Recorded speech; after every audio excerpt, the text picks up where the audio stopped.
I'm going to try and do it. Well, we've got a little bit of spare time. We just have to be done by 1:15, but we've got some spare time. So Okay. So do take the rest of the time you need. Okay, thank you.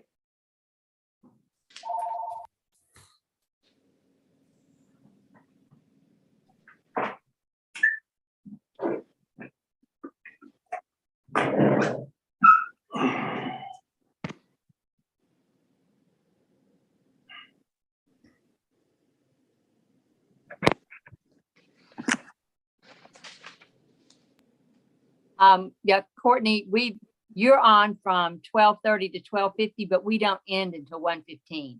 And I know we want to hear everything you want us to hear. Oh, yeah, no. So use the time, that extra time as you need it. Thank you. I appreciate that. I don't think I'll need to go over by much, but it will allow for a lot of Q&A, I think. Good. Good.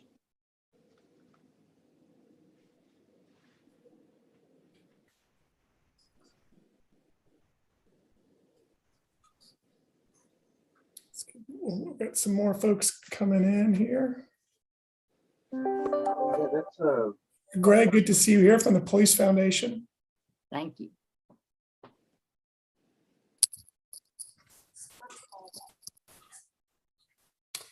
Well, why don't we go ahead and get started? I'm showing noon. So why don't we, there's Councilmember Shook. So why don't we go ahead and let me just get the rule stuff out of the way quickly. Good. This meeting of the Buckhead Public Safety Task Force is being conducted remotely as advertised in accordance with the requirements of OCGA 50-14-1. The public may access the meeting via the link posted on Councilmember Norwood's City Council website, as provided in the meeting notice published on February the 16th. All meeting agendas, recordings of all meetings, and electronic copies of all presentations made to the task force will be available electronically on Councilmember Norwood's City Council website. Meeting minutes will be posted in the same place once they are approved as official at the next meeting of the task force. And I'm just going to go through real quick the folks who are here. So I show Councilmember Shook is here, Councilmember Norwood, District 9 designee, Mr. Halliburton, Chief Peak, Deputy Chief Peak. We have Greg from the Police Foundation. We have, oh, Dawn. Hey, there you are, Dawn, with the Fulton County DA's office. Thank you. We have Ms. Pritchett with the Fulton Sheriff's Department. We have Deputy Director Hosey with the GBI. We have Major Kendrick Lowe with Georgia State Patrol. I don't see Senator Robertson, but we'll keep an eye out. We have Tom here from Formulaics, Charles Merriweather. We have Brink, I think, has joined us. There he is, Brink Dickerson. We have Nancy Blywise, MPUB, Jim with C. We have Deborah with Buckhead Council, the Coalition Jim, of course, Livable Buckhead with Denise, BCID with Tony, and then finally Rick here with the Business Association. Great. So Valerie, I'll turn it over to you. Okay, thank you, Jim, and thanks for putting all this together. I appreciate it. We now have to approve the minutes from the February 10th meeting. Is there any motion? I move to approve, and we will be transcribing them, and those will be posted between now and the next meeting. So this is the outline of the minutes, and the full minutes will be posted once they're transcribed. So I make a motion that we approve what we got. I'd like to second. Thank you. Jim, did you record the? I did. Okay, great. Are there any objections? Hearing none, we can move forward. The minutes will be approved by unanimous consent. So Today's meeting, and I want to thank everybody and welcome everybody who's here today, either on the panel or in general. And today's panel is going to include 3 people who are very important to this discussion about crime and what's happened in the past 2 years and where it's going in the future. And I think we all want to see the same thing, like I said before, and that is a reduction in any kind of crime in Buckhead. And I think these discussions in these sessions are going to be just what we need to move that agenda forward. The first person who's going to be presenting today is going to be Mr. Jim Durrett from the Buckhead Coalition. And I understand Tony Peters is here also from the Buckhead CID, the Buckhead Community Improvement District. And then later, for some riveting information, that's the way I'm going to put it anyway, is going to be Courtney Smith from CLEAR, who are the community leaders on enforcement and accountability, and responsibility for in alcohol licensing, which is a tremendous undertaking. So we'll start with Mr. Durrett. So Jim, take it away. Thank you, Valerie. Jim, is somebody going to put the presentation up? Yes. Presentation should go up. Let me.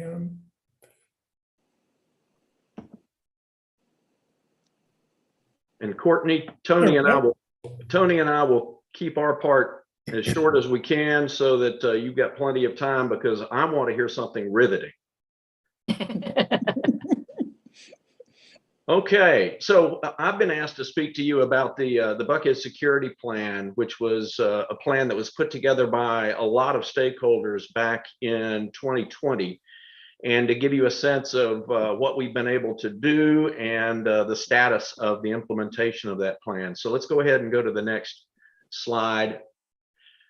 First thing, why did we come together? What was happening that brought us together? Next slide, please. So, like I said, it was 2020, and a year unlike any other that I've experienced in my 65 years. First, in May we had the murder of George Floyd, followed by vandalism in Buckhead. The community was getting really upset about what was going on. In June, we had the killing of Rayshard Brooks in downtown Atlanta. Street racing had become a very popular thing, as had aggressive water selling, not only in Buckhead, but throughout the city. And the same with the street racing. Slider crimes, which I learned in that year, where people were jumping in cars at gas stations and convenience stores and stealing cars, that sort of thing. And then a lot of criminal behavior that was happening at and around clubs. So those were all happening in 2020. And so the community had developed a lot of angst. And so we came together to do something about it. Next slide, please. And the next. A lot of Zoom meetings. Let's hit the advance button. I'd like to recognize that Rob Pitts hosted the first 3 of these meetings beginning in late September and going into the middle of October. The next slide, please. The Buckhead Coalition, we volunteered to sort of take the lead and take what had been discussed and put together in those first 3 Zoom meetings and move that forward to come up with the development of a plan that we would all buy into. And it took us 6 more meetings, I believe, in total, as I look back at my calendar, to fully wrap it up. Next slide. When this started, thanks to JP Mazikite, everybody was calling it Buckhead Blue. And the reason they were calling it Buckhead Blue is because the Midtown Alliance had developed a program called Midtown Blue. And so that was a shorthand description of what we were coming together to talk about. but we wanted to distinguish what we were doing from the way that the Midtown Alliance and its partners had put their program together. And so we simply called it the Buckhead Security Plan. So that's something that that you might be scratching your head. I thought we were talking about Buckhead Blue, that sort of thing. Next slide, please. And we treated this like a traditional SWOT analysis. Everything we talked about was in terms of whether or not we were referring to a strength in the community, a weakness in the community, an opportunity that we had, or a threat to what we were working on. Next slide, please. We threw all of the ideas that we came up with on the wall and then matched that up to, was that a strength, a weakness, an opportunity, or a threat? We processed all of that. We put multiple drafts out for reaction and feedback and editing. And then eventually we got to November, and toward the end of November, we launched the Buckhead Security Plan. Next slide, please.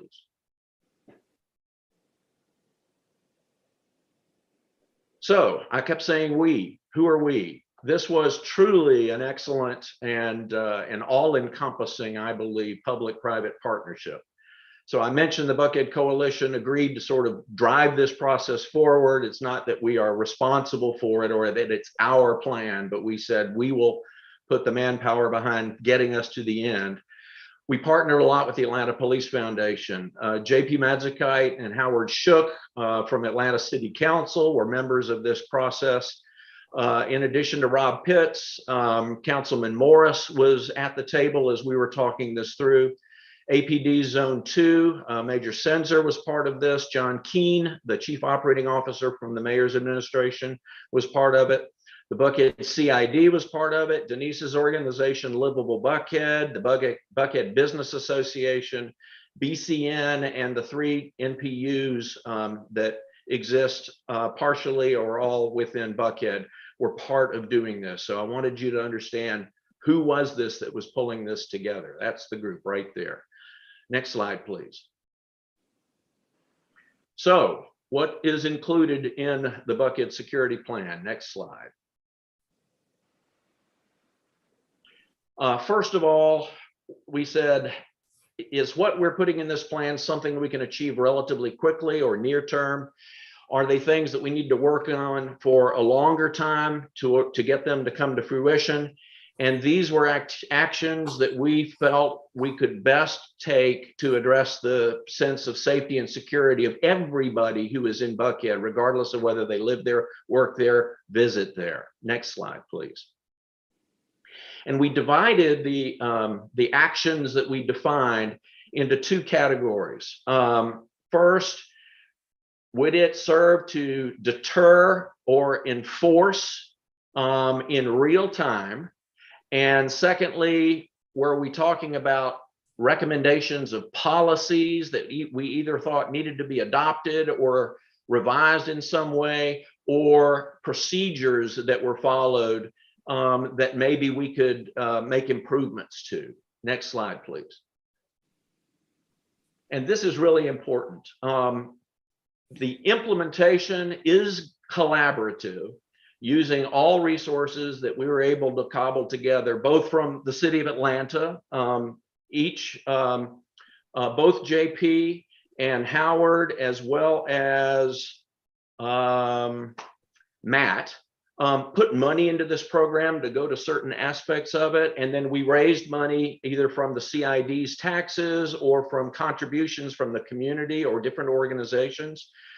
But the goal is to increase public sector support over the period of time and avoid over-reliance on private sector contributions. So we were coming together to prime the pump, if you will, and do something immediately to address what the community was experiencing at that time. Next slide, please. Next slide, please. These are the deterrence and enforcement actions. First of all, Operation Shield. Those of you, I think everybody on here knows, Operation Shield is the camera and license plate reader system that's throughout the city of Atlanta that gets tied into the video integration center.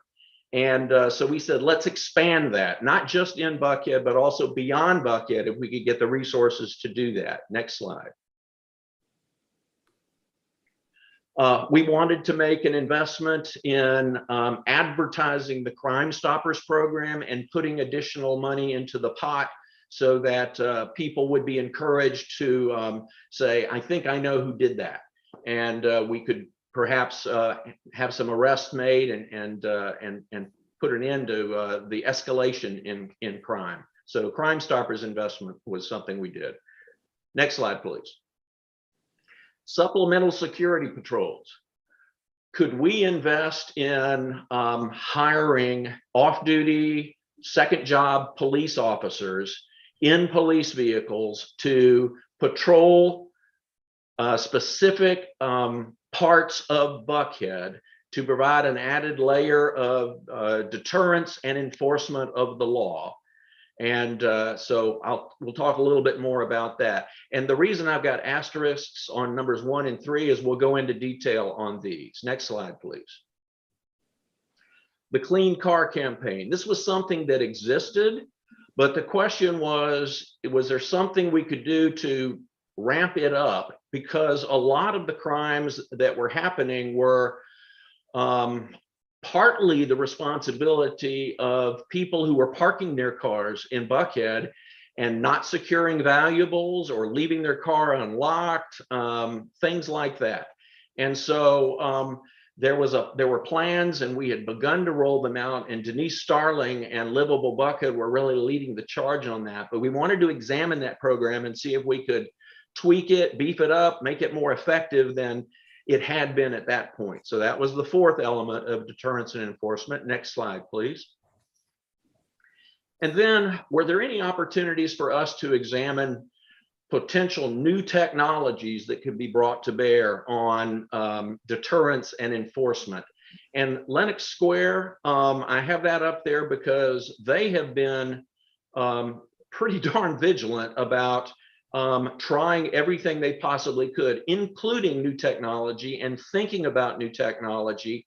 And might we be able to learn from their experience and figure out if whatever we might learn could be applied elsewhere? So we wanted to be keeping an eye on that. So that was the fifth element of deterrence and enforcement. Next slide, please. So Operation Shield expansion. What does that look like? Next slide.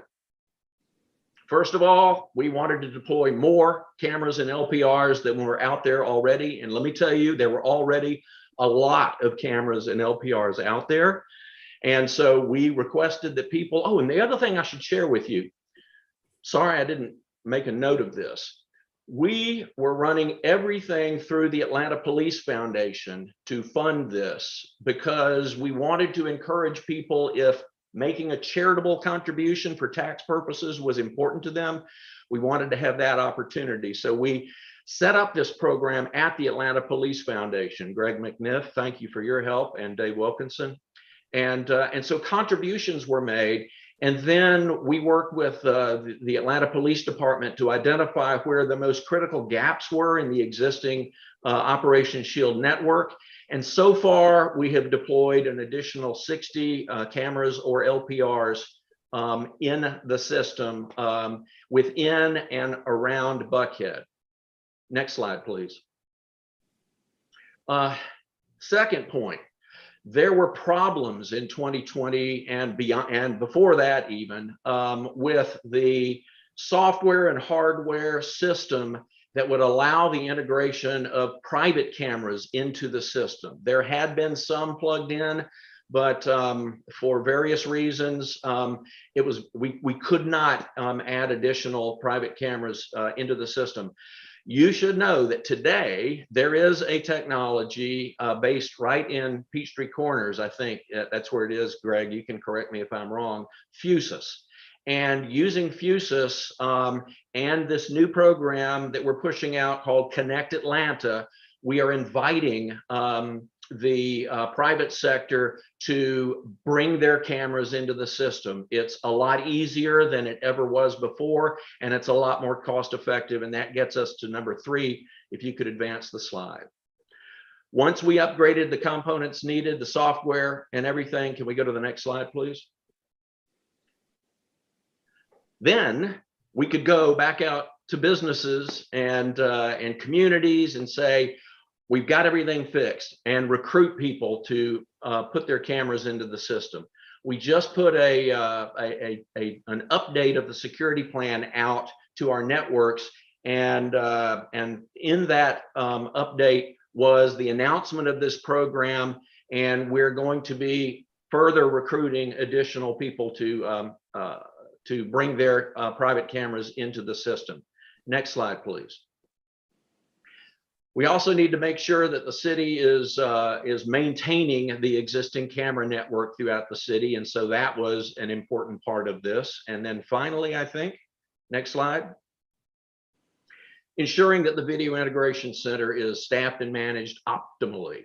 So we're trying to look from soup to nuts to make sure we've got the fully optimized and maximized network of cameras and LPRs out there. And so that's what Operation Shield expansion was all about. Go to the next slide, please. I'd like now to turn it over to Tony Peters, because the Supplemental Patrol program that is part of this has been funded in its entirety by the Buckhead Community Improvement District within the boundaries of the Buckhead CID. And we'll talk about that when Tony finishes, about within the boundary. So Tony, I'll turn it over to you. Thank you, Jim, and good afternoon, everybody. I know most of you, but for those of you who I don't know, it's great to meet you virtually, and I look forward to seeing you soon sometime in person. I have the distinct pleasure in my job at the Buckhead CID to be tasked with implementing project delivery and program delivery. As you can imagine, in my tenure at the CID of almost over a decade now, implementing programs that dealt with crime deterrence was obviously not on the job description. But I can tell you that these items I'm about to show you are things that I'm almost the most proud of, the things I've been able to implement within the Buckhead CID and for the Buckhead community as a whole. So a quick overview of this program. As Jim mentioned, back in March of 2020, when things were very hot around here, our board was asking questions about what can we do to help. And that then led into a dialogue with Major Senzer and also the Atlanta Police Foundation. And the idea of a supplemental patrol was already being done through the Atlanta Police Foundation in a different part of the city. So when that idea was brought to us that it can be done and we just find a way to implement it, then this program was birthed. So the program consists of having 3 off-duty APD officers patrolling Buckhead from Tuesday through Sunday, 6 p.m. to 2 a.m. Now we have 3, so 2 of them work these hours. And just for the easiness of the slide, the 3rd officer works from 8 p.m. to 4 a.m. And that was a pivot in the program, because we found that at 2 a.m. there was still a lot of bad activity occurring in Buckhead that we needed to address. So we pivoted and changed the hours of just one of the officers. The CID also purchased 3 brand new Dodge Charger co-branded police cruisers. Those were $50,000 a piece. And to date, over 10,300 patrol hours have been worked at a cost of north of $500,000. I want to make sure you are fully aware of this as well. We don't see this program going away for a while. And it's important to note, because I think someone could easily have said, oh, we do this now and then we fall back.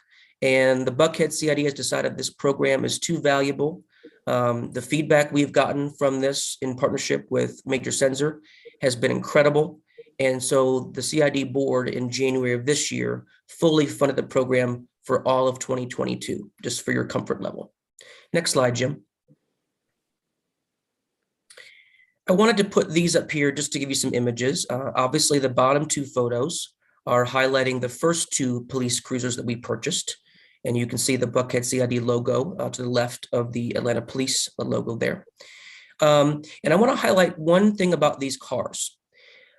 And I don't commit crimes, so I don't think like this. But Major Sensor and many folks in his group that we work with intricately consistently make the point that when these three cars are out patrolling Buckhead, that apparently the bad actors, when they see this car, they know somebody means business, whether it's APD or GSP, that all have these same typical cars. And then where I'm going with this joke is that apparently if they see a Ford Explorer police cruiser, that doesn't do a lot of deterrence for some reason. So Major Sensor's commitment about us getting these vehicles and making sure they're on the road has been a true valuable part of this program. I simply wanted to show you a sampling of some of the types of initiatives that these three officers do on a nightly basis. It's 6 days a week. And it's really a complement to what the on-duty Zone 2 officers are doing to let them go and do the heavy lifting. This is directly related to trying to deter bad activity on Far Road, for example. So when Far Road was in its height of problems, having these cruisers on that road with their lights on sent a message.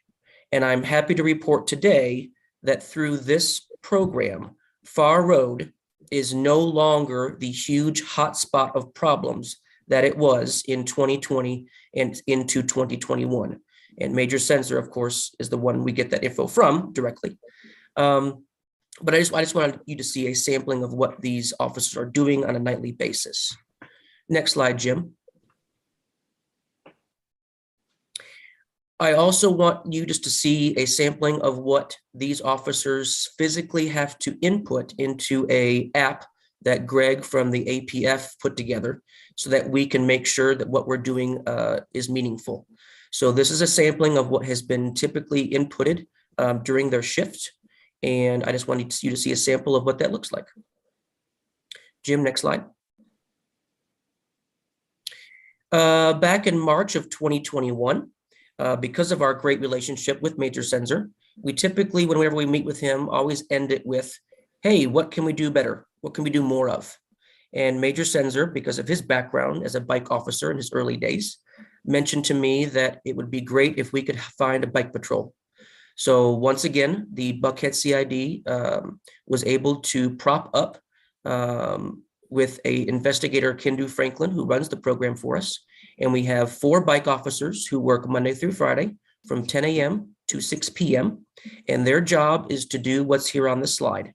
And I would call them more quality of life issues. But my favorite part is how they are present in parking decks. They are there to quickly respond to illegal water selling and also just being a visible community policing presence. Next slide, Jim. And I'm going to punt this back to Jim. So during the course of examining everything we were doing and what else could we do, I'll try to keep this short. We gathered a lot of data and we looked at that data and we said, we think we can make the case that Buckhead deserves more resources than it's getting right now. So we went down and we met with Chief Bryant and we presented the case and asked him to take a look at it. He did. He did some further analysis and he agreed that Buckhead could use more resources than it was receiving right then. And so over time, we ended up coming up with the idea of creating an additional precinct that could house more officers that would over time be coming to Buckhead and put it in a part of Buckhead that was seeing a lot of activity that we didn't want to see anymore. So I want you to understand that Cousins said, we will donate the property. So there's, it costs the city $1 a year in terms of rent. The CID and the coalition said, and we will contribute $150,000 to build the space out. And then the city and the police will put in it what they need to be able to do their jobs there. There are currently 5 officers, additional new officers that have been assigned to Zone 2 that work out of this precinct, which is just an idea right now. We're waiting on the construction permits and we're ready to go as soon as we get the permits from the city, which are imminent. And then this will be built out and occupied, we hope, in the month of May. So by this summer, there should be about 12 officers working out of this precinct. And we are going to park those 3 CID co-branded APD cruisers on West Paces Ferry right in front of this. So we're going to be visible. We're going to be located close to the action, and everybody in the police department is appreciative and believes that this will go a long way toward deterring crime. The officers that will be working there will be primarily working traffic patrols to free up the other officers that are working in the beats up there to do crime deterrence. Next slide, please. Policy and procedural change, we're almost finished. We came up with 20 different objectives, and you see here some samples there. That second bullet under samples address problematic properties. You're going to hear from Clear about alcohol permits, but we also got active. And Tony, I said I was going to ask you to talk about this, but I'm going to cover it just to get us to the end here. Landlords, we met with the owners of commercial property that had leases with clubs, restaurants, whatever you want to call them. And we worked with them to come up with responses that they could and should take. And in at least 2 cases, we were able to curtail significant activity and actually close down operation for a period of time. And so this was really direct intervention with the property owners who pay the CID tax to have them collaborate with us on it. And the last thing, I'm really encouraged that we are about to see some very meaningful action to address repeat offenders, which is one of the biggest problems, if not the biggest problem that we have in terms of crime and public safety in Atlanta. Let's go to the next slide. And this is where we are. About $2 million have been donated to the program, not counting what we have spent, the CID has spent on the bicycle patrol that did not go through the foundation. We have updated the community about where we are with this plan on 4 different occasions. The last one just recently went out. And in order to establish supplemental patrols outside of the CID boundary, we can't spend our dollars outside of the boundary for this. We need to raise more money, but the Atlanta Police Foundation has 3 additional vehicles that can be dedicated to that. We just need to raise more money to fund the man hours to do those patrols. And we also need to raise some more money to continue to expand and grow the camera and LPR network outside of Buckhead. And I believe that's the last slide. It is. And this presentation is available to you. You can click on that link and that will take you to the details of the plan itself. So Mary, Jim, I'll turn it back over to you. Valerie, it's your presentation, and we're happy to answer questions when the time comes. Great. Thank you, Jim. Thank you also to Tony. Does Tony have anything else to add or? No, ma'am. Thank you. No. Okay. I really appreciate you. Thank you. Okay, now we will move into the part of this program that is going to be presented by Courtney Smith. And thank you for being here today, Courtney. And as I said, Courtney is from Clear. I have to admit, I'm a little bit fascinated with what you have to present today, because a lot of it was Greek to me, even when I was in the police department. So thank you for that. And just so everybody knows, that Clear is community leaders for enforcement, accountability, and responsibility in alcohol licensing, which is becoming more and more important and probably needs a lot of updates. So I'm going to turn it over to you, Courtney, and you can tell us all about it. Okay, thank you so much, Valerie. And thank you, Councilmember Norwood, for giving me an opportunity, for inviting me to present also to this group of community leaders and servants, really, because that's what we're all doing. We're trying to put in time and effort to improve the way our city functions and help it grow as it has been over the last 10 years or so. If it's possible for me to share my screen, I can advance the slides myself and probably do this a little bit quicker. Is that possible? To get permission, Jim? I can text the gentleman that's running the, oh, there we go. So I think he took yours off. Okay.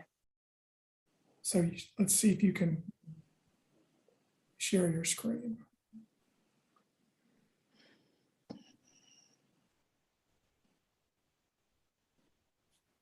Let's see.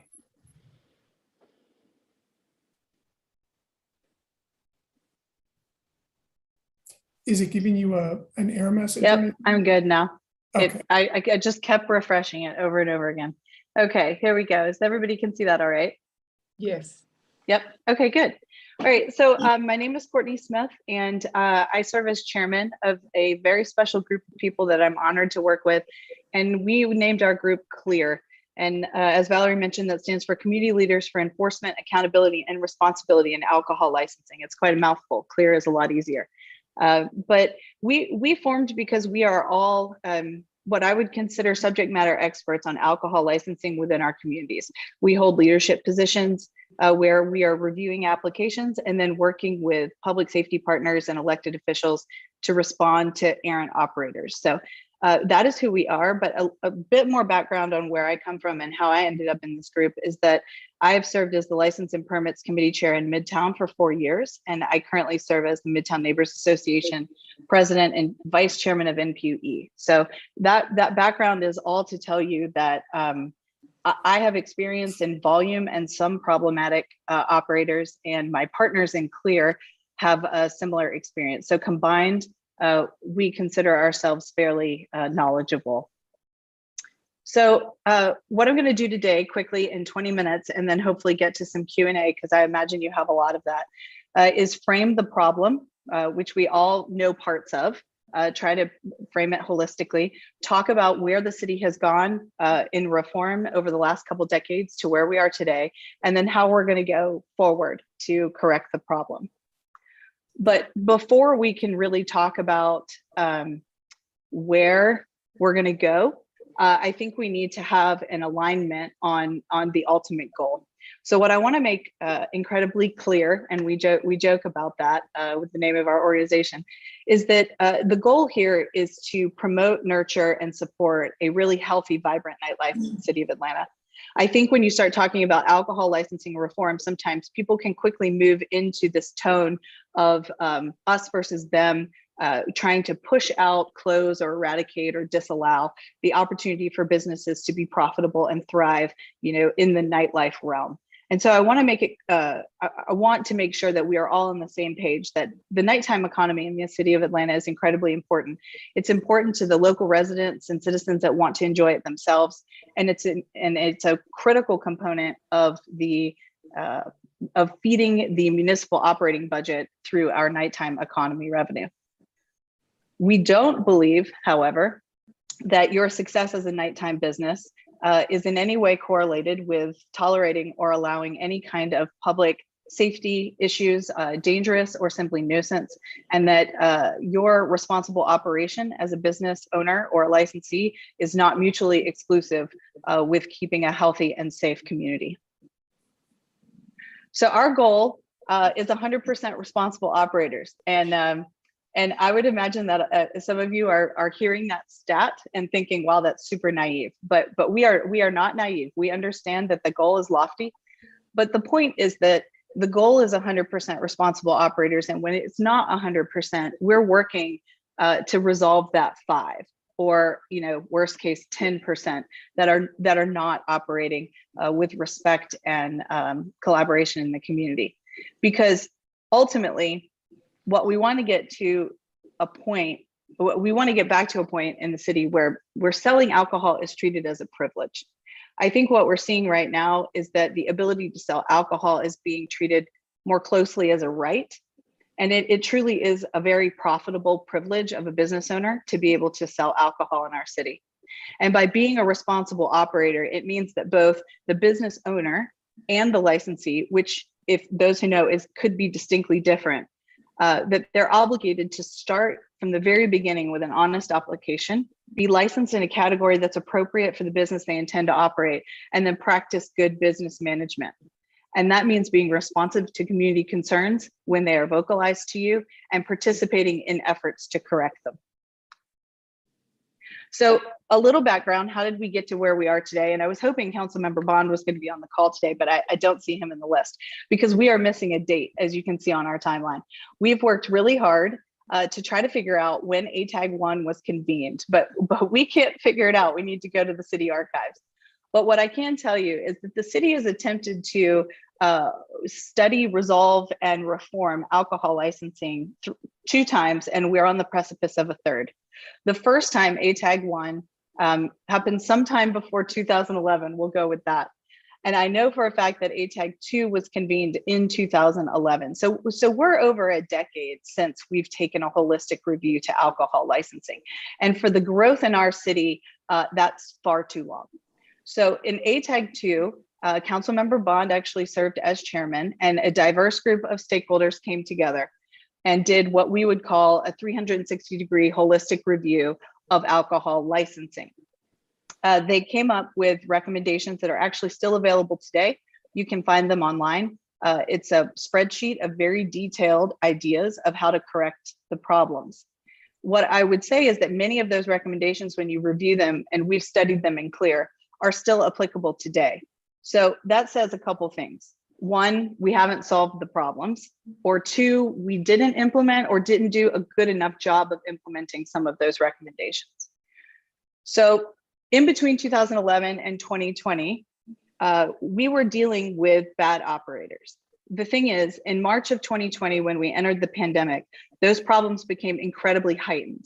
Heightened because everyone was at home, heightened because we saw a nationwide trend of an increase in violent crime, and also amplified in Atlanta because our nightlife establishments remained open during the pandemic. So we were seeing an influx of visitors from other cities, creating even more crowding. Entertainment professionals were not able to have their normal venues, which were closed. So they started hosting performances in what we would call a nightclub. A small venue that can host only a certain amount of people was drawing enormous crowds. This heightened public awareness during the pandemic is what really kind of drew the attention once again to our dated code and the limitations that we have with essentially a lack of effective enforcement tools for our public safety partners and our mayor. So what were we seeing? We were seeing both quality of life issues, which can really erode, resident confidence in the safety of their community, and then dangerous crime, which we all know is acute and has to be addressed immediately.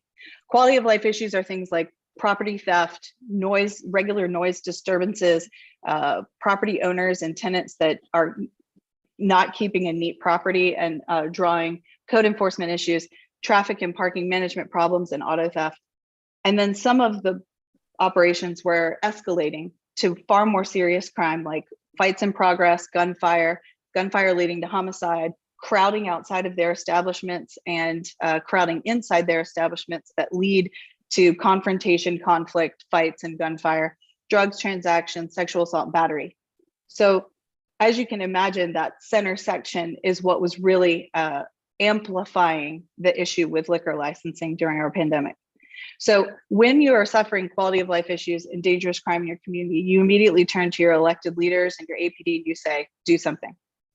Why aren't you doing something? Why aren't you doing something? Why can't we do something? And that gets us to that 3rd column, which are the enforcement issues that we face. We have some flaws in the application process that we need to correct.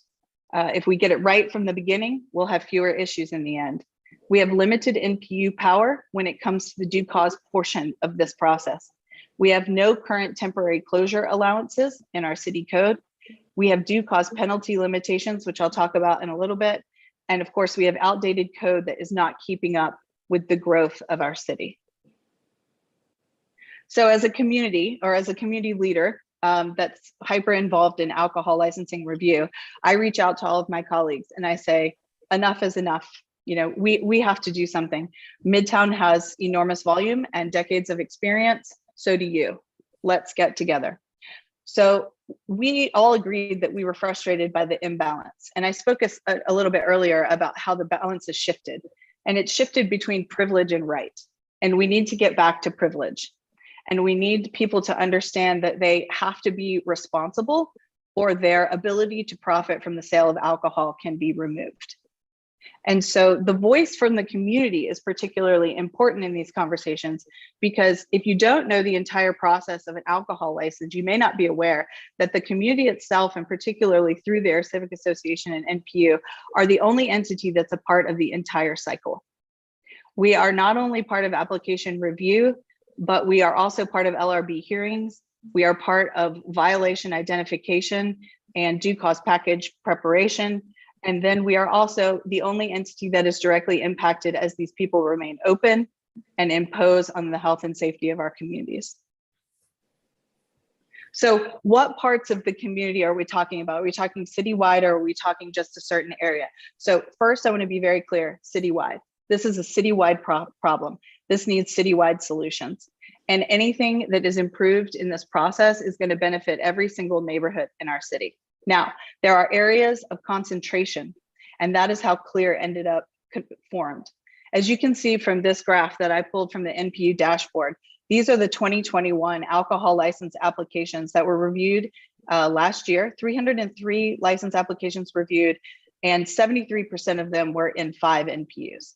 So you can see that there is a hyper focus of where owner operators want to be. Makes sense. I mean, that in and of itself is not necessarily a problem, but I just present this to say that in, for instance, NPU B and D and E and F and M, you have communities that are very well versed in what is going on and can be great stakeholder group participants, but also probably suffering significantly from errant operators.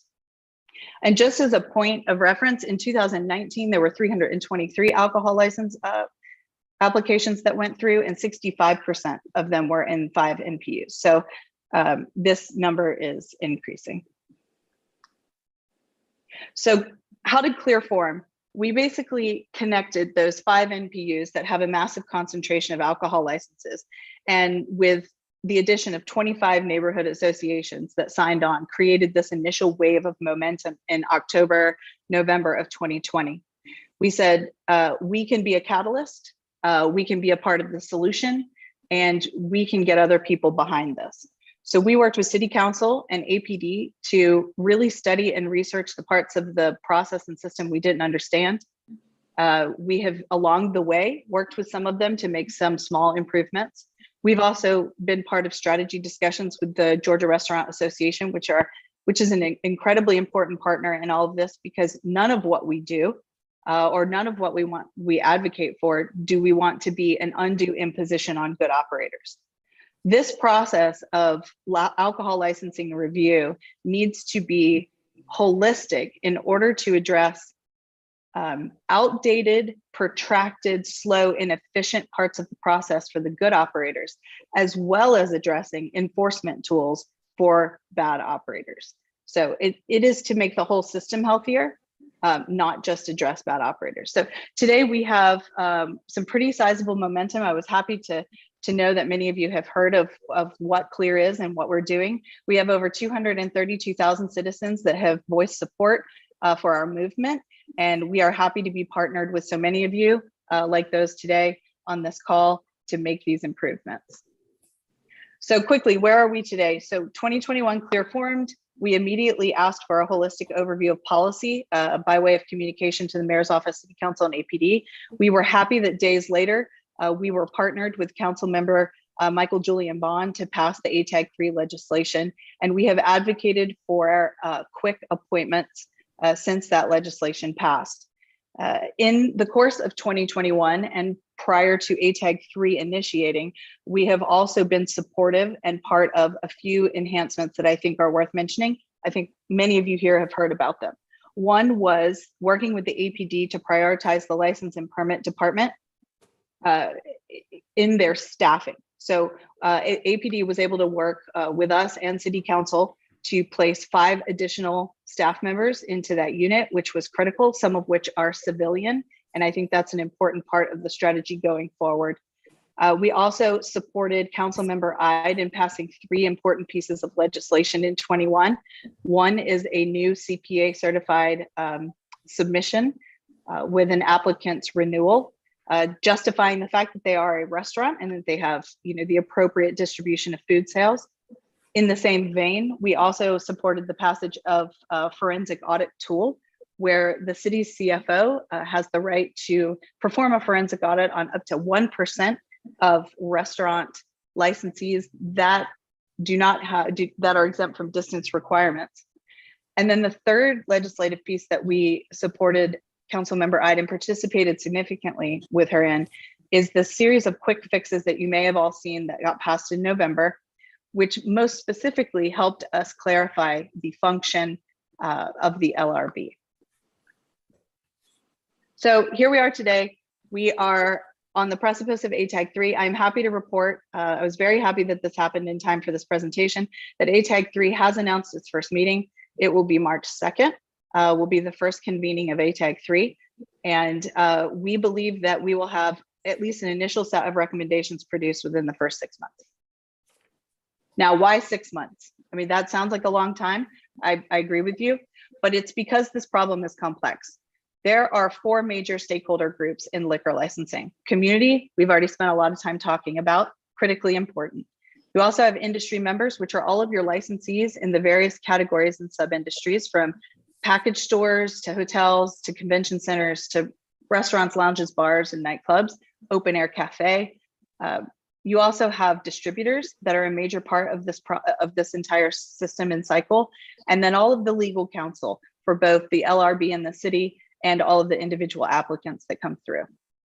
The municipal arm of this is really an important piece that ATAG 3 and CLEAR digs into a lot. The City of Atlanta Mayor's Office is the one that ultimately makes a decision on all of these applications and due cause packages. But they employ the recommendations of the License Review Board to inform their decision. So the municipal arm of this has a major impact on who is licensed, and then once they're licensed, how any kind of infraction is addressed. And then the enforcement arm is primarily the APD license and permit unit, which processes all of the applications and then is responsible for compliance investigations and the preparation and presentation of due cause packages when there's a violation at LRB. So I think I've probably already imparted that this is a complicated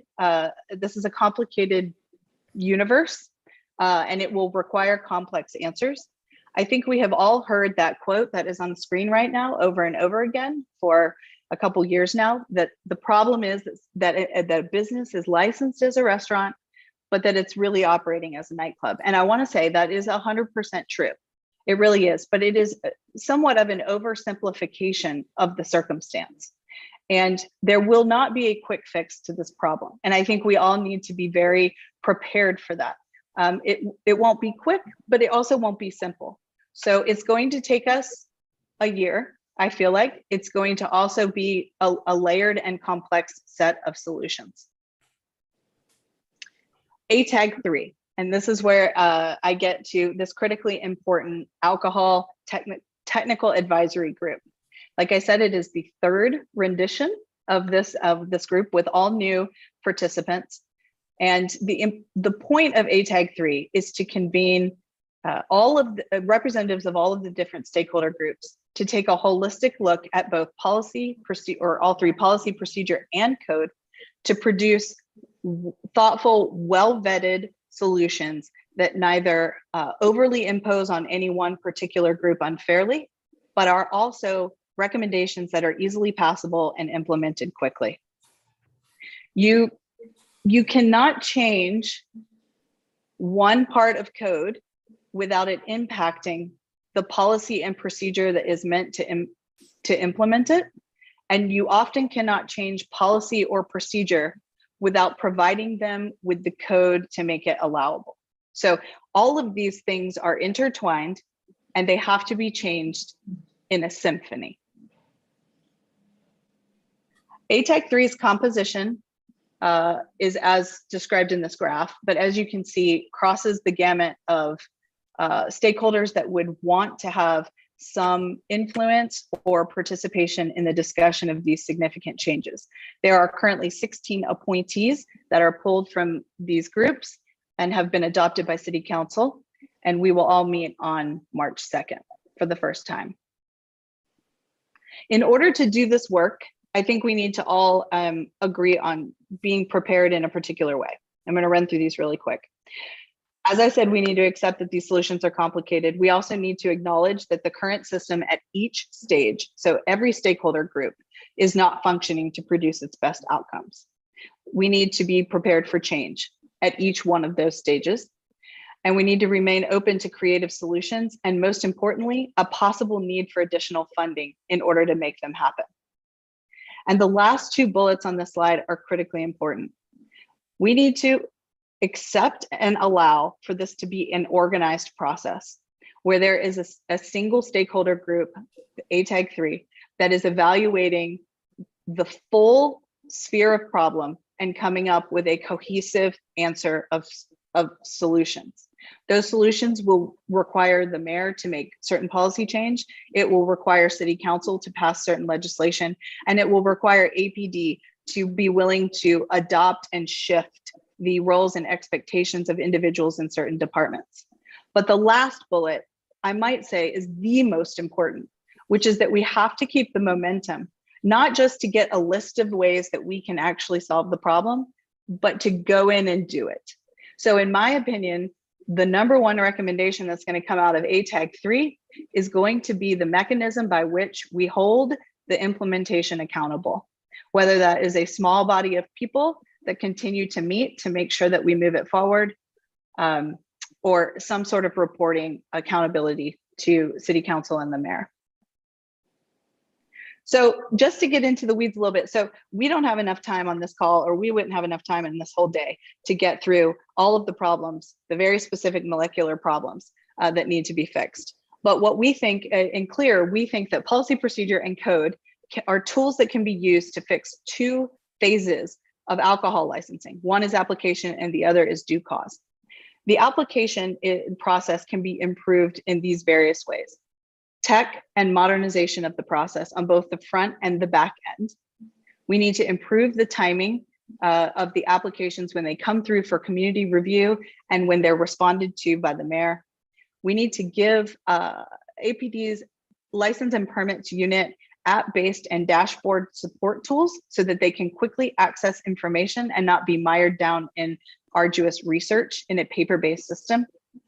We need to empower LRB to be able to support community opposition with strengthened code so that they can legally and lawfully point to a decision that they're making and not be concerned about the threat of litigation and action on the part of the applicant.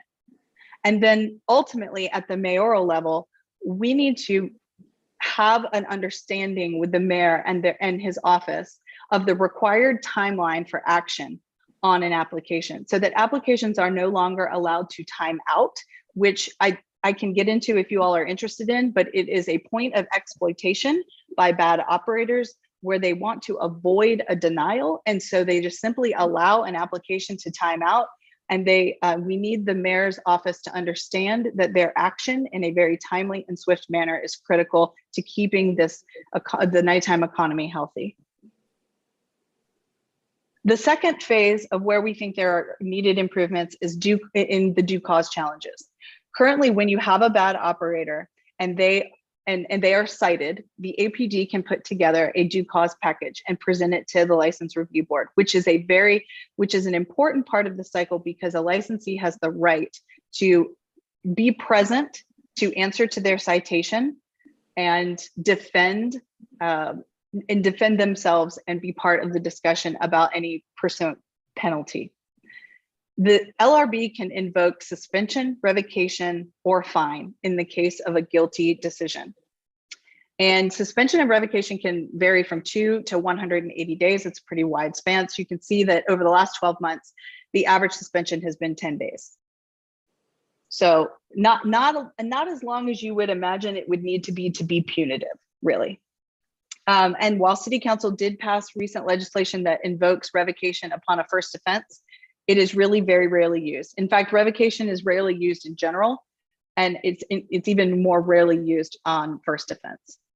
Fines, as you can see, are limited between $0 and $2,500, and you can imagine that nightclub or nightlife operations that are pulling in six figures a month, sometimes weekly, and I know that's crazy, but it's true. $2,500 is nothing. It does not prohibit the behavior at all, and is not targeting establishments that are making the greatest negative impact. And so when you only have those two tools to play with, you can imagine the LRB is fairly limited, but they could do a better job of imposing sanctions or penalties that are more punitive.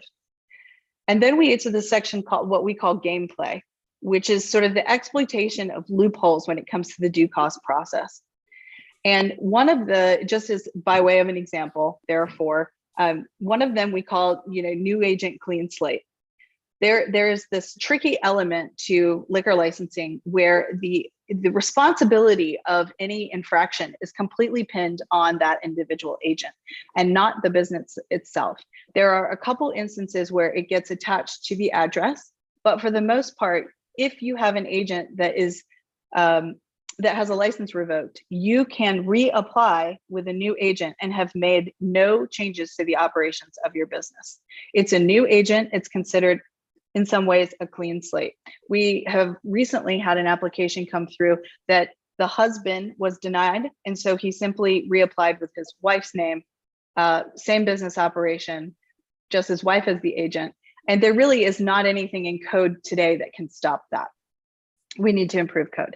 The blackout period management is where in code we do have some triggers where if you are denied, suspended or revoked, or denied or revoked, you have a 12 or 24-month period before that location or that agent can apply again. But without the back-end tech to make that research reliable and efficient, there are a number of times where it kind of slips through and someone is within a blackout period, but they are able to submit application and get through. We need technology on the back end to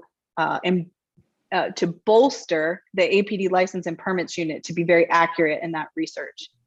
And then there's the argument about who's the responsible party. We see a lot of applicants go in front of the LRB, and there's a debate about whether or not the property owner versus the tenant can be held responsible. And there is actually code that exists today that holds the property owner responsible. And yet in many LRB hearings, we only see the agent. We do not see the property owner being held responsible for appearing as well and having to answer to why the tenant is still in their space, and how the community can help support that property owner if they are hitting some, I guess, hurdles with getting their tenant out, which I know is also some of the problem in some of our neighborhoods. And then lastly, it's inaction by the mayor. When someone goes through for due cause and the due cause sits in the mayor's office, until the mayor takes action on that due cause decision, that agent can apply for another license. So it seems crazy that this agent could have been brought up to the LRB for due cause and allowed to apply for a second license, but it happens. And they simply shut down that other business and have restarted somewhere else with a valid license before you have a chance to stop it. All right, clear priorities. And I'm gonna move through these real quick because we don't have enough time to talk about them at length, and I wanna do Q&A. But Clear has worked for a long time to create a number of very specific priorities for how we're gonna solve this. And what I want to leave you with today is that all of these priorities are going to be addressed through ATAG 3. That is our hope. We have a number of members in Clear that have been nominated and agreed to serve on ATAG 3, and we look forward to working with all of the other partners outside of Clear that have been appointed to ATAG 3 to solve these issues. And these are some of our priorities going in. These are big, broad sort of statements, but I can assure you that we have very granular red lines and work plans for each one of these bullets. And I would be happy to just stop there Valerie, and take questions on these priorities or anything else that I've shared. I think that would be great, Courtney. Does anybody have any question in relation to exactly what Courtney has told us about today? I don't have a question. I want to volunteer to help. This is fantastic. Courtney, you and everybody else who's worked with you has done a fabulous job on this. So thank you. And Courtney, I also wanted to ask, have you spoken with the fire marshal? From my understanding, when I spoke with bar owners that had been established in Buckhead for a very long time, they were keeping a text thread that we're sharing when the fire marshal was coming to look at their club, and they're all up to date on their licenses. But they also watch the fire marshal skip over these bars that are in question about their licensing. So how do we actually get those that sit in that responsible chair to actually do their due diligence? And during a time when they're saying that each establishment can only be at 38% during the pandemic, which has changed now, they were allowing some of these bars that had questionable licensings or zero license, not even be checked by the fire marshal and be way over capacity, while those established bars were being somewhat harassed every Thursday, Friday, and Saturday night by having the fire marshal come by. Are you in touch with them in order to make sure that they're following through with their responsibilities as well? We do talk about that as a tool for a compliance check, as one of many tools for a compliance check. I can't speak for the way that they choose to go about who they do a compliance check with on any regular frequency. I would certainly hope that it is to some extent random and fairly distributed. But to the point about overcapacity and other sort of the complexities of different departments needing to work together to keep an individual licensee in compliance, this is where I get to the technology portion of all of this. There are other entities in the city of Atlanta that utilize a dashboard, and I think that licensing is one that needs to get there fast, because zoning, fire, APD, LRB, and NPU all interact on an individual application. And we don't see any reason why there can't be a dashboard that is providing access and transparency to data. When were they last inspected? What was the result? And in the case of application, especially because zoning is not currently as involved as code requires them to be. And it would be great if we could see through a dashboard that zoning has, for instance, inspected their parking requirements, or zoning has gone in and inspected that they actually do have a commercial kitchen present. So these are solutions that can be solved through tech and a dashboard. But to your point about the fire marshal, they would be a party that, in our opinion, would participate in that with their own updates.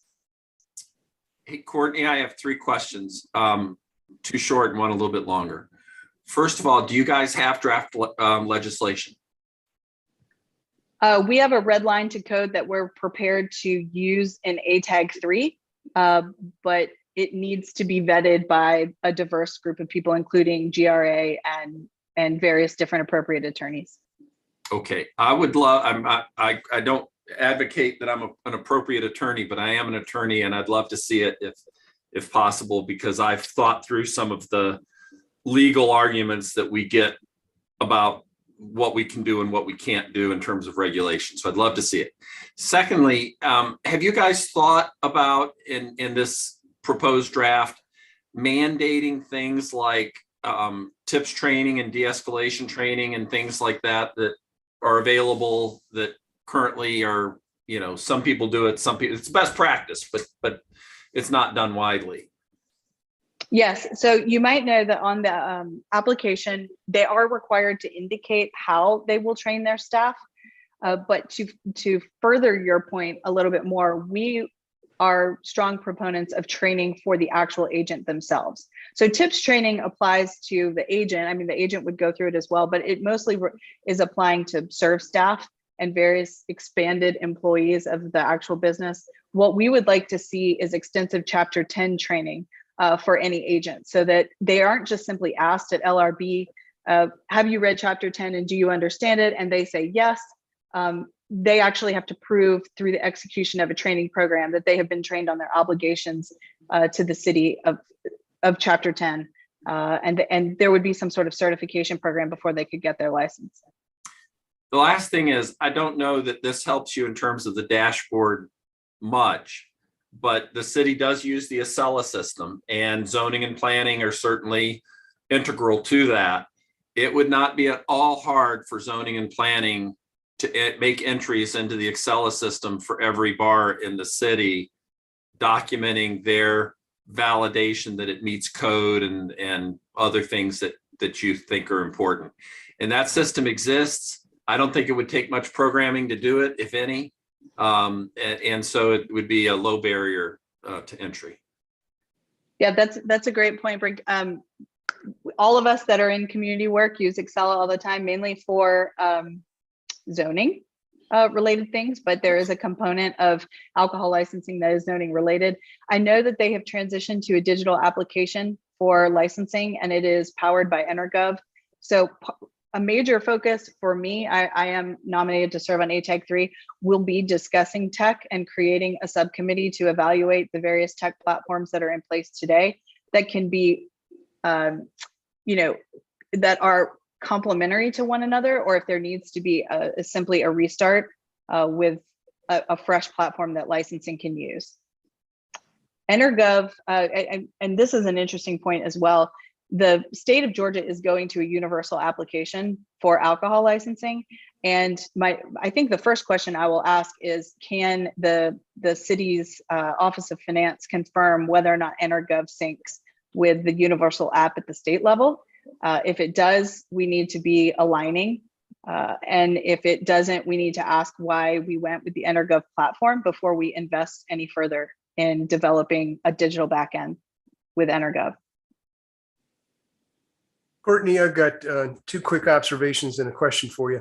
I had no idea how complex this system is, and my hat's off to you and the team that's worked with you to put this together.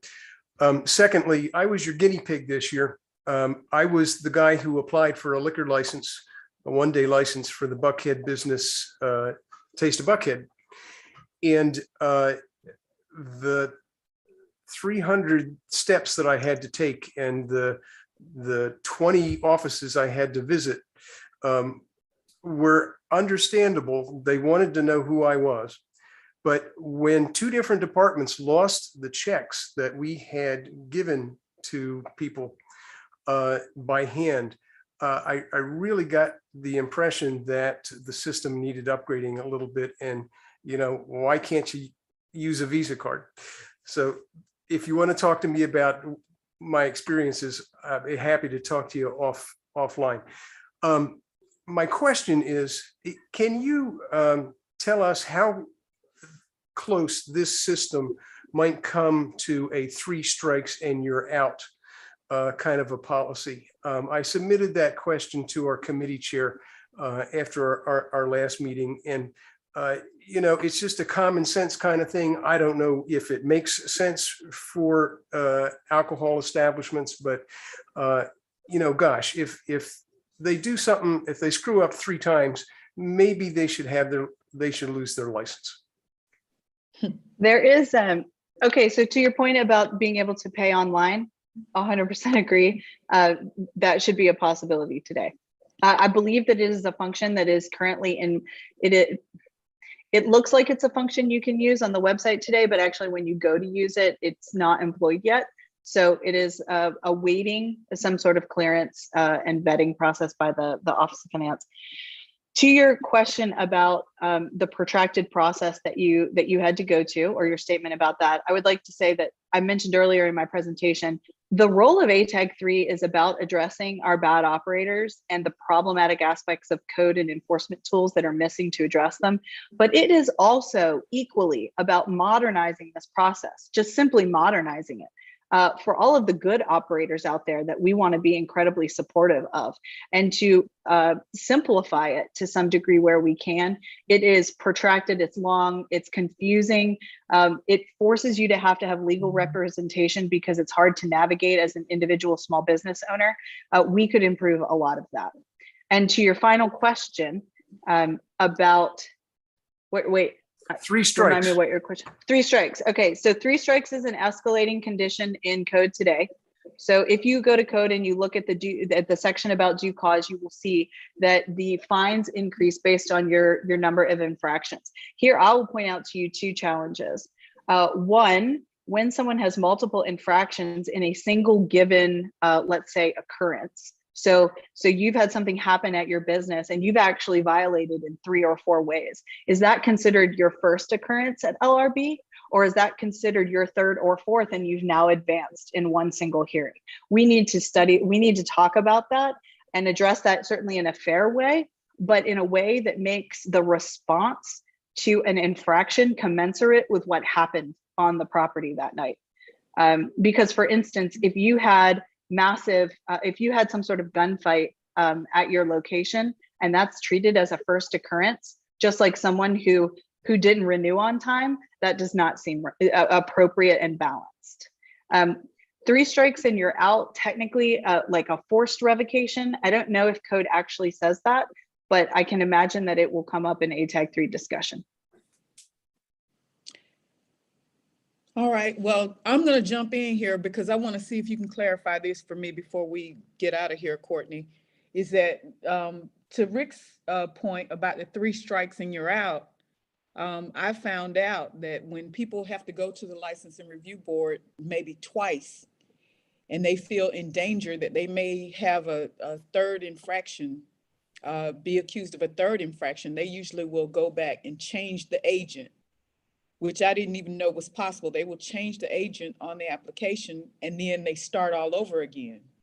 So are you sort of giving us the idea or saying that we need to maybe scrap everything that Licensing Review Board is now for alcohol? Or, is there anywhere you could start in the middle and maybe fix a lot of the critical points of it to go forward? We can. And what I want to do is make sure that I end on a few optimistic points that I drafted before this meeting started. Okay. I don't want people to feel after this presentation so overwhelmed that you don't know where to start and frustrated still. What I want to say is this can be fixed. We have a lot of best practices from within the state of Georgia that already align with Georgia code. We also have best practices in other cities that could help improve. Alcohol code is going to remain complicated. It will. Out of necessity, it will. We have actually studied other cities that oversimplified their alcohol code, and they are now moving back to a more complicated code through iterations. So what we don't want to do is try to scrap the whole thing and implement something that's too oversimplified. At the same time, a lot of code is going, in my opinion, is going to need to be updated and changed.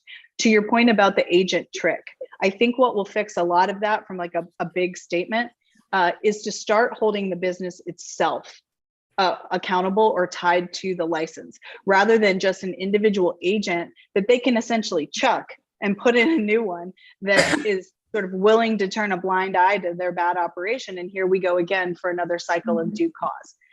So we need to start tying the license to the business owner and the business operation, as well as the address and as well as the property owner, when that's different than the business owner, and have more people that are held accountable so that you can't simply change the agent and come back through again.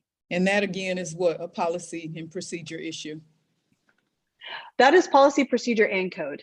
Because in code, we often will reference simply agent, and we need to change it to agent, business owner, et cetera. But that, just like everything in this process, and I don't mean to be such a needler about it, but even that has complexities, because you need to write the language so that large public companies, like for instance in Midtown, we have Taco Mac, isn't having to list every technical owner of their business. So we need to be able to address some sort of threshold. So again, these are the weeds that those of us that are on ATAG 3 are ready to do, but also in a twisted way enjoy.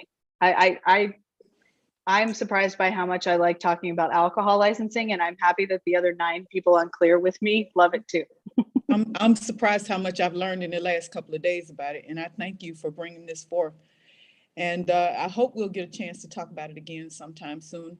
But as we're running out of time now, Valerie, do you mind if I just make one little summary? Because I want to leave everyone with what we need everyone to do. Please. Okay, so what I hope I've left you with is an understanding of the complexity of this. There is no simple answer. There's not going to be a quick solution, but also the confidence and the faith that there is a team that has convened to help solve this. And the best way to solve these complex problems are going to be through an organized discussion. And I ask all of you, I know you are impatient and you want change, because some of these problems have been very serious in your community, but to allow ATAG 3 to do what it is meant to do and watch the production of the recommendations that come out of this. And then the third thing, or the second thing I'll need you to ask you to do is to advocate when asked. You know, this is going to need policy and procedure change at APD and the mayor's office, where we're going to need to empower those leaders to know they need to make it. And then it's going to require legislative change to code, but possibly also to shift some funding around or to find new funding to make some of these solutions possible. So please be in touch with your council members and make sure that they know you support the recommendations of ATAG 3. And that's it. I'm finished. I'm sorry I went over. Thank you, Courtney. I appreciate you very much. I also want to recognize Greg McNiff, if he's still here. He had a question, I suppose, about something related. Valerie, I apologize. I didn't even know where the raise my hand button is, but I must have hit it. I don't have a question. Okay, great.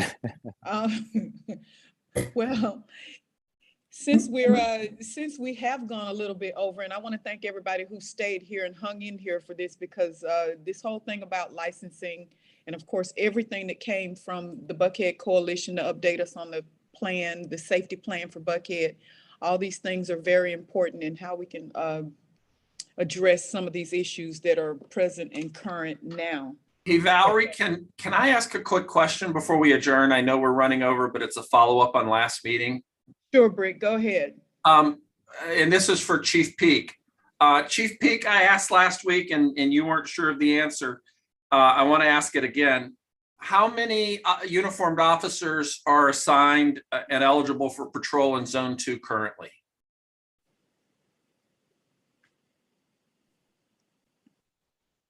We might have lost him. Okay, no, I'm still here. I'm sorry. So, the Zone 2 footprint, with their actual staffing numbers, please forgive me, I did not bring the specifics, but they're right about total staffing is right about 120 officers, 115, 120 officers that are there. Okay, is that uniformed officers that are assigned to that zone that are available for patrol? That's correct. Okay, I would like the city to start publishing that number on a monthly basis in some form or shape. Okay, we'll take a look at that and see. I know one of the other challenges that you actually spoke of is how we're able to track. And so currently there's not a process or a mechanism in place for us to track all of the resources that we deploy into that Zone 2 footprint. So what we can account for is the actual Zone 2 personnel, but as stated before, we deploy a severely higher number of resources there. I understand that fully, and I know you can only report what you can only report, and I'm only asking you to report what you can report.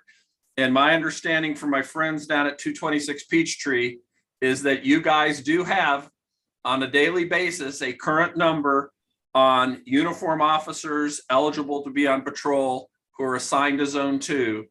And I think we need transparency. And we need to see that. Now, I don't care if you do it daily, weekly, monthly, whatever works for your system. Do an average for during the month. I think we need to start seeing that number published on a regular basis, just like we see crime statistics and other things published at the same time. Duly noted. We'll take a look at it. Okay, we'll talk about it next meeting. So, Madam Chair, if I could, one of the questions that came up, and we'll get these chat questions, we'll get answers to folks.